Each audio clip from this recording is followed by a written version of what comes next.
il faut neutraliser Atangandi. Parce qu'aujourd'hui, il est l'homme qui disperse toutes les énergies, qui recrute même, qui divise les partis de l'opposition. Il faut le neutraliser et il faut prendre, n'est-ce pas, en conscience que la préfectorale est un danger. Parce que c'est l'administration préfectorale qui parfois prend le dessus sur Elekam. Vous avez vu le ministre Atangandi convoquer le DG de Elekam.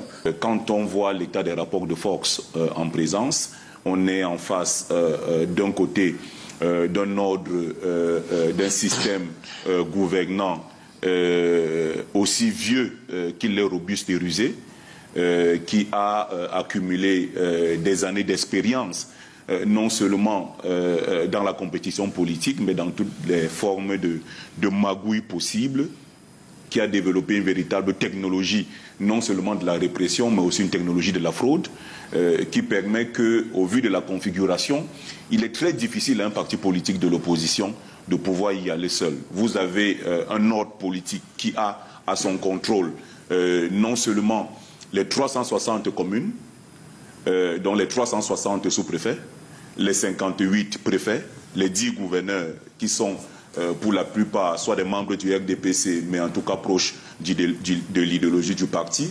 Vous avez un pouvoir qui a la totalité des ressources financières du pays, l'ensemble du sous-sol, la totalité du sous-sol, les forêts, jusqu'aux poissons dans les eaux, les animaux dans les forêts. Tout cela est sous le contrôle d'un ordre gouvernant qu'il est difficile de renverser en l'état actuel des choses. Si vous ajoutez à ça le fait que l'ordre gouvernant en place est propriétaire de l'ECAM et est propriétaire du Conseil constitutionnel, je me demande bien comment est-ce qu'un parti esselé, je ne dis pas que c'est impossible, je me demande comment est-ce qu'un parti esselé peut réussir à renverser un tel ogre qui est solidement installé et qui est totalement agrippé à la nécessité de défendre bec et ongle jusqu'à la mort ce qui lui reste de privilèges, d'immunité, de licence et de monopole. Dans la configuration actuelle, il me semble que essayer de construire un consensus des forces de l'opposition, en tout cas des forces du changement, parce que dans l'opposition aussi, ce n'est pas tous les partis de l'opposition qui sont pour le changement. Il y a des partis politiques qui sont là pour faire le jeu de la majorité et qui vont en réalité divertir l'opposition qui veut effectivement arriver au changement. Mais ceux qui sont persuadés qu'effectivement nous sommes arrivés à une période de notre histoire où on a besoin d'une alternance, on a besoin d'une offre politique nouvelle, ces forces-là doivent se mettre ensemble et travailler ensemble. Et cela est possible si les différents acteurs sont de bonne volonté et si ces acteurs comprennent que l'intérêt du peuple doit être au-dessus des intérêts partisans et des intérêts égoïstes de certains leaders de formation politique. En tout cas, je suis persuadé que cette union, elle est possible. Elle est possible si les uns et les autres mettent de côté leur ego et pensent à l'intérêt général. Mais on a toujours vu que dans l'espace camerounais, de nombreuses figures de l'opposition sont toujours aux abonnés absents au moment les plus importants, là où on attend que la carte de l'intérêt puisse primer sur les intérêts individuels. Alors, Soulé, sommes-nous à écouter l'analyste politique Dr Richard Macron, sommes-nous si loin du scénario Diomaye Faye, Sonko, Sénégal? Diomaye Faye, Sonko était en liste avec plusieurs autres candidats de l'opposition. Mais ils ont su travailler autrement cette candidature pour remporter, pour battre Macky Sall. Donc il n'y a pas là-bas une candidature unique de l'opposition. Et je voudrais dire à mon très cher frère que je respecte. Mais là, c'est l'opposition quand même qui réussit à détrôner le parti au pouvoir. C'est pour ça que je dis, mais là-bas, il n'y avait pas une candidature unique. C'est pour ça que je dis en fait qu'on n'a pas besoin de ça. Au Cameroun, Richard, vraiment, excuse-moi, pardonne-moi de prendre ton contre-pied pour dire que l'opposition camerounaise actuelle ne peut pas aller vers une candidature unique. Et pourquoi? Ça sera l'occasion, c'est un mauvais rêve, ça sera donner l'occasion, n'est-ce pas, au parti, au pouvoir, de les battre à plate couture. Simplement parce que quand vous... Parce qu'il faut vraiment revoir, convoquer l'histoire. 1992, tout s'est joué. Les législatives, l'opposition a gagné, mais on a vu ce qui s'est passé. L'opposition n'a pas pu tenir. Ils ont été achetés, entre guillemets, par le pouvoir. Et en 92, la présidentielle, jusqu'aujourd'hui, la victoire de M. Biya est contestée. On a vu Foundi, qui était pratiquement un opérateur automatique, parce que quand il est arrivé, il a eu l'appui des pouvoirs de l'Union des forces pour le changement, mais ce n'était pas une candidature unique, il a presque battu le président en place. Mais on sait comment ça s'est passé pour qu'il ne parvienne pas à prendre le pouvoir. Donc, si à ce moment-là, où il y avait les grands leaders de l'opposition, n'est-ce pas, les grands, hein, parce qu'on a vu quand même si ils ont joué comme ils ont joué, on a vu les Damou Damdouya, les Bello Bouba qui est entré carrément, on a vu beaucoup de gens à ce moment-là, mais ils n'ont pas pu battre le président Biya. Ça veut dire quoi? Ça veut dire que les gars du parti au pouvoir sont entrés au labo depuis. Ils ont dit plus jamais ça. Plus jamais cette surprise désagréable de 92. Vous ne pouvez pas me dire que presque 30 ans après, vous pensez encore à une candidature unique de l'opposition, alors qu'on n'a plus les leaders charismatiques d'antan. Et puis, vous avez cité 2 ou 3 noms. Mon éducation, ma pudeur et mon élégance. N'est-ce pas, politique m'empêche de citer, parce que je n'ai pas envie de dire que c'est une imposture. Ces gens que vous avez cités passent le temps, n'est-ce pas, j'ai envie de dire, à insulter, à cogner sur les candidats qui pourraient être les candidats crédibles de l'opposition.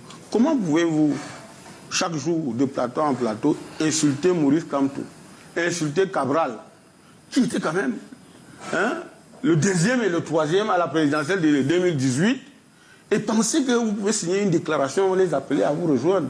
C'est un mauvais rêve. C'est un mauvais rêve que de penser que ces gens-là, qui sont indignes aujourd'hui, qu'est-ce qu'ils représentent? Rien. Comment vous ne représentez rien et vous appelez, n'est-ce pas, à la signature d'une déclaration où vous donnez peut-être un ensemble d'éléments pour appeler à la candidature unique? La candidature unique ne peut pas régler, la candidature unique de l'opposition dans le contexte actuel, ne peut pas régler, ne peut pas battre Paul Biya. Parce que ne parlons pas de Paul Biya comme si c'était quelqu'un qui avait un mandat ou 2, mais c'est quelqu'un qui détient le pouvoir depuis 42, 43 ans. Ça veut dire qu'il connaît toutes les batailles, tous les circuits. Ce qu'il faut faire, Bouba, c'est qu'il faut mettre une grande vigilance sur les camps. Il faut neutraliser Atangandi. Parce qu'aujourd'hui, il est l'homme qui disperse toutes les énergies, qui recrute même, qui divise les partis de l'opposition. Il faut le neutraliser et il faut prendre, n'est-ce pas, en conscience que la préfectorale est un danger. Parce que c'est l'administration préfectorale qui parfois prend le dessus sur Elekam. Vous avez vu le ministre Atangandi convoquer le DG de Elekam. Et je voudrais chuter en disant, quand j'ai cité cela, il faut la surveillance. Il faut mettre en place un dispositif de surveillance à régner dans les bureaux de vote. Que les gens contrôlent leur bulletin, depuis le bureau de vote jusqu'à la préfectorale. C'est ça, n'est-ce pas, en mettant un accent. On pourrait interroger le monde dit. Alors, Fridolin, on en viendra tout à l'heure à la thématique principale, on parlera du climat social, mais est-ce que vous avez le sentiment, quand vous regardez un peu le landerneau politique, avant cette période même d'élection, dont une période pré-électorale, vous voyez un peu les tendances, vous voyez un peu les alliances, est-ce que vous avez le sentiment que ce qui se passe là dehors, c'est un prélude à ces élections-là, ce qui fait un peu monter le mercure? pense que, très humblement, Richard Macron a donné une idée. Il soutient cette approche. Soul pense aussi que non, ça peut se jouer. Mon avis est que, à l'heure actuelle, celui qu'on combat le plus dans ce qu'on appelle l'opposition, c'est Maurice Kamto. Et vous avez cité des gens là, j'ai un peu discuté avec certains et j'ai un peu cheminé avec celui qui est sorti avec les autres, avec tous. J'ai discuté avec tous. En l'état, Biya ne va pas perdre le pouvoir à travers le vote. Ils sont prêts à tuer. Ils ont même déjà calculé le nombre de Camerounais qui vont sacrifier, des milliers de Camerounais qui vont sacrifier. Donc c'est illusoire de penser qu'ils doivent quitter le pouvoir à travers les élections. Il y aura soit une révolution intérieure au système, soit une dynamique révolutionnaire, peut-être à la suite de l'élection. Peut-être à la suite de l'élection, parce que si les forces intérieures réussissent à travers même des leaders, de ces leaders politiques ou bien les leaders de la société civile que nous sommes, si on réussit à faire pression, parce qu'ils vont gagner les élections présidentielles, si on réussit à faire une pression coordonnée avec la diaspora, ou c'est lui, qu'on l'aime ou qu'on ne l'aime pas, c'est lui qui est le mieux outillé. On ne veut pas savoir, même si on a eu parfois des divergences, je crois que celui qui est le mieux outillé maintenant, c'est Maurice Kamto. Ça, c'est votre opinion. Ça, c'est mon point de vue.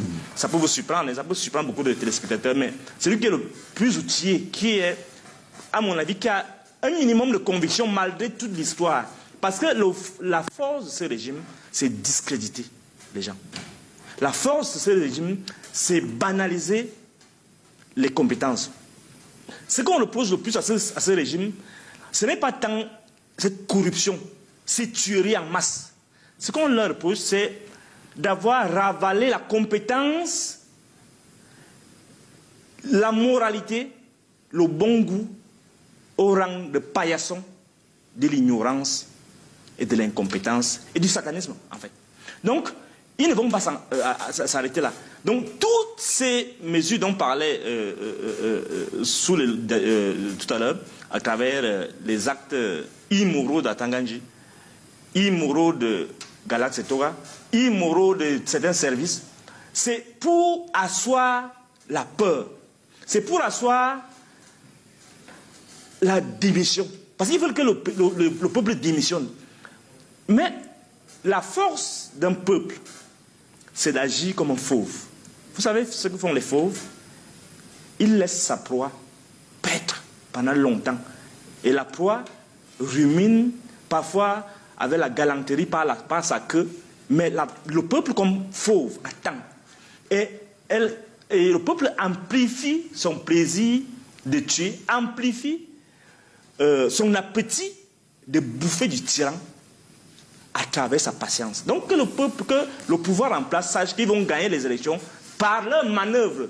Mais il y a quelque chose qui va demeurer. C'est cette soif inextinguible du peuple qui va boire ce sang. Quand il le dit, ce n'est pas pour faire peur, mais c'est les mots qu'il faut comprendre comme dans une sorte de littérature. Moi, je suis un écrivain. Mais il faut comprendre qu'en fait, c'est pour qu'ils prennent conscience que les autres ont déjà perdu beaucoup de sang. Que le peuple et les citoyens ont déjà perdu beaucoup d'avenir. Et qu'il n'est plus question de toujours de gagner, jusqu'à purger le peuple de ses meilleurs produits. Notre rôle là, c'est dire à l'opposition, et je vais terminer par là, dire à l'opposition, voilà, faites pression, dire à Maurice Kamto, continuez à faire pression, dire à la diaspora, continuons à nous organiser, ils vont voler les élections, c'est sûr et certain, parce qu'à Tangandji, et toute l'armée de leurs militants, ce n'est pas l'armée, hein, les armées de leurs militants, ils vont continuer à piller et à accumuler le pactole pour corrompre les faux opposants. Nous devons nous réunir après le vote, après cette victoire déclarée, pour dire massivement non, et que les leaders politiques, les leaders associatifs, les leaders de la société civile prennent le relais avec la diaspora pour qu'on rende ce pays comme il doit être, c'est-à-dire ingouvernable par les faucons du régime actuel. Alors Jean-Baptiste Atemengue, quand on écoute Dr Fridolin K, est-ce qu'il ne rejoint pas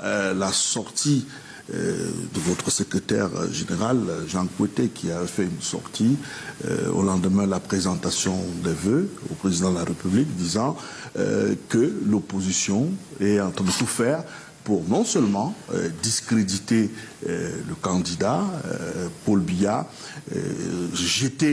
s'aimer la terreur, la peur au sein de la population pour, à la fin, ne pas reconnaître les résultats des urnes.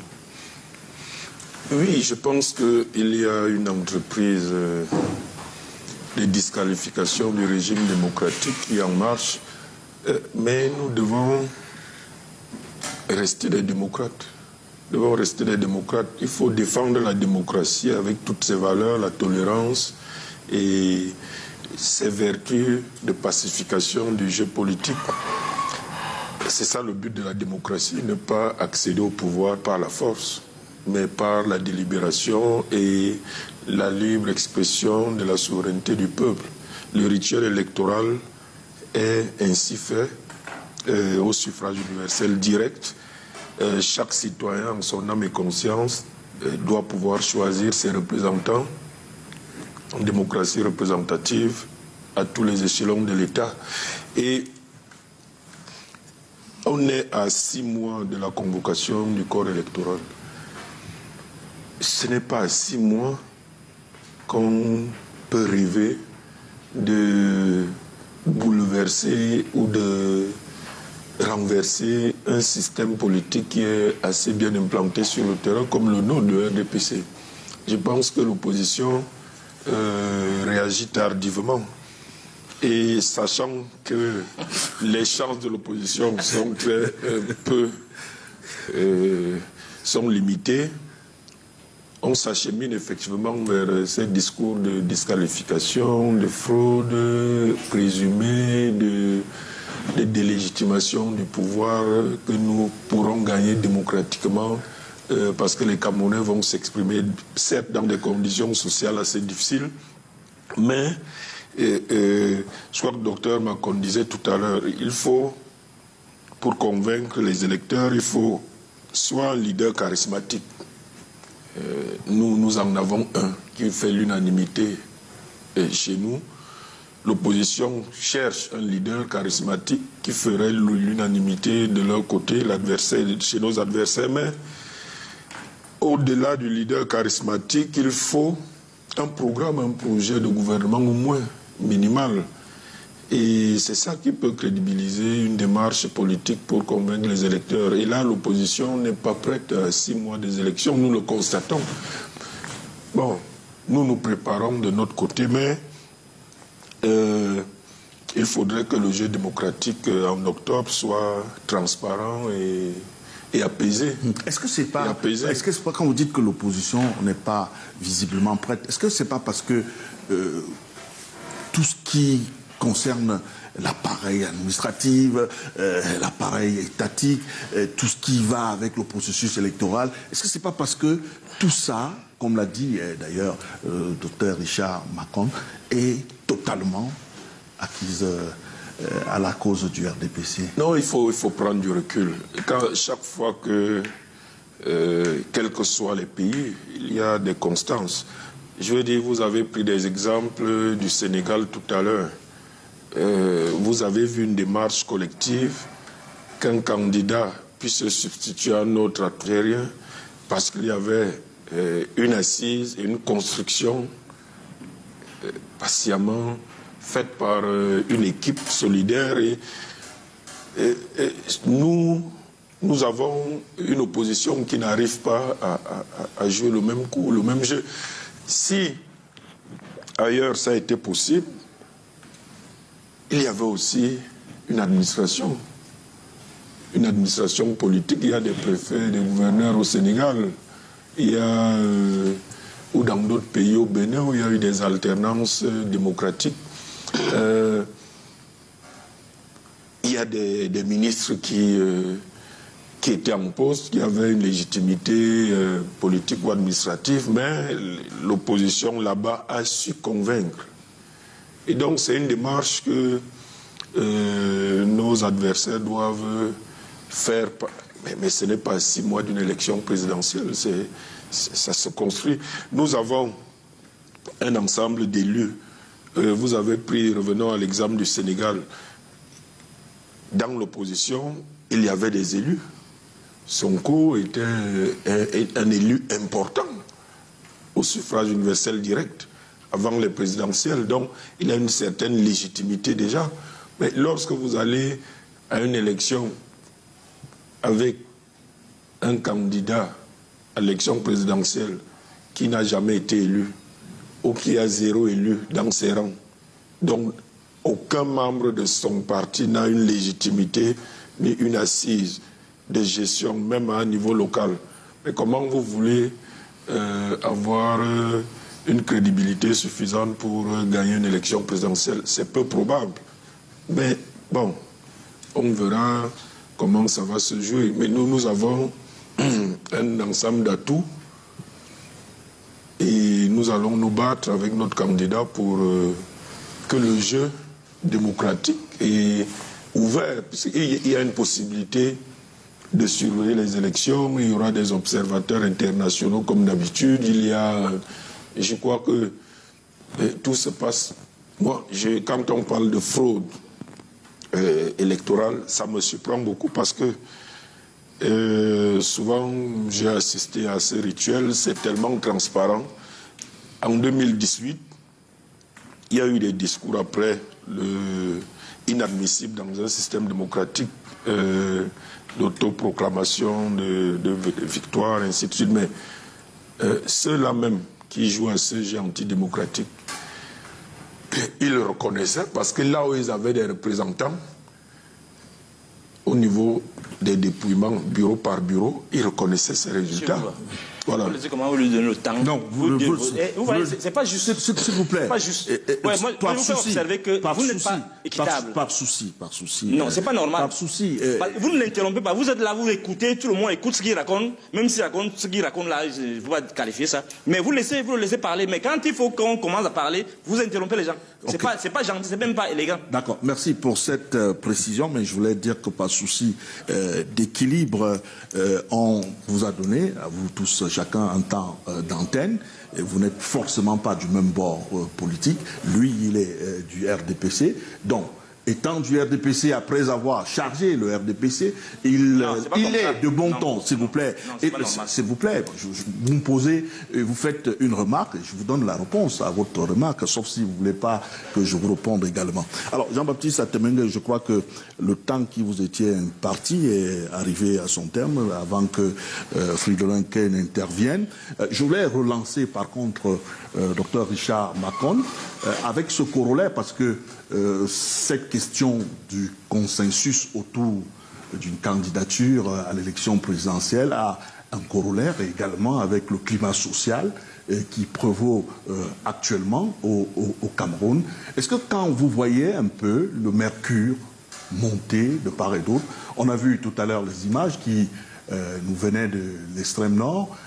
Cette semaine encore, on a suivi avec beaucoup de désolation ce qui s'est passé du côté de Cotin et même du côté de Banjok, la situation avec les employés. Est-ce que vous avez le sentiment que les Camerounais, ça monte, ça enfle de plus en plus? Bouba, je pense qu'on n'a pas attendu les événements de cette semaine pour constater que le mercure était monté. Je crois que au Cameroun, le mercure est monté depuis trop longtemps. Je suis même persuadé que le thermomètre ne marche plus. Parce qu'il est constant que lorsque le mercure est trop monté, un thermomètre qui fonctionne normalement, sous la pression du mercure, il explose. Un thermomètre qui reste éternellement avec une température élevée est un thermomètre qui est dysfonctionnel. La situation du Cameroun est une situation extrêmement délétère. Et c'est pour ça que moi, le débat sur l'élection présidentielle, en réalité, c'est un débat auquel je participe par civilité et par correction. C'est un débat qui me semble inutile.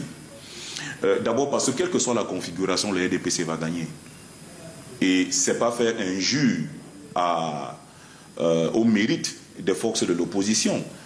Dans la configuration actuelle, il est quasiment impossible de gagner le RDPC. Parce que même si vous gagnez, on va déclarer que le candidat du RDPC a gagné.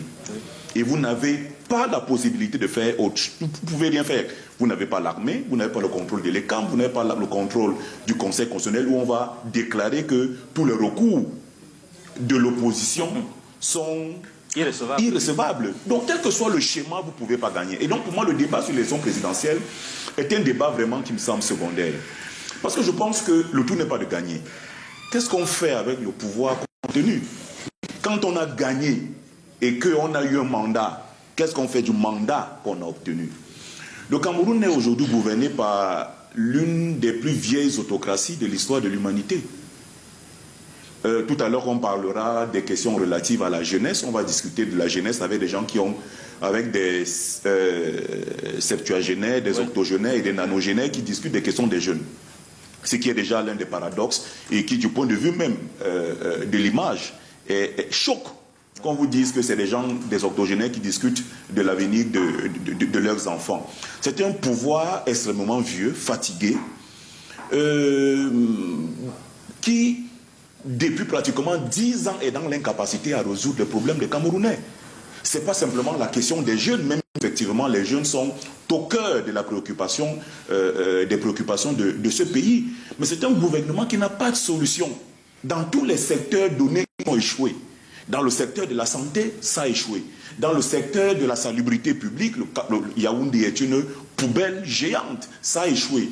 Dans le domaine de l'économie, ça a échoué. La pauvreté, l'exclusion, le nombre de Camerounais qui marchent seuls en parlant dans la rue a explosé ces 10 dernières années. C'est un gouvernement qui n'a pas de solution. Et de façon objective, le climat il va monter. Parce que pourquoi est-ce que le climat monte? Le climat monte parce que le nombre de Camerounais qui sont défavorisés, le nombre de Camerounais qui sont déclassés, qui tombent dans la grande pauvreté chaque jour ne fait que s'augmenter. Vous avez donc un gouvernement d'un côté qui est dans l'incapacité à résoudre les problèmes des Camerounais, et vous avez des Camerounais qui sont dans un environnement où il y a d'opportunités à réussir seul. Lorsqu'un Camerounais a trouvé une niche, une opportunité pour s'auto-construire, qu'est-ce qu'il subit? C'est la pression fiscale.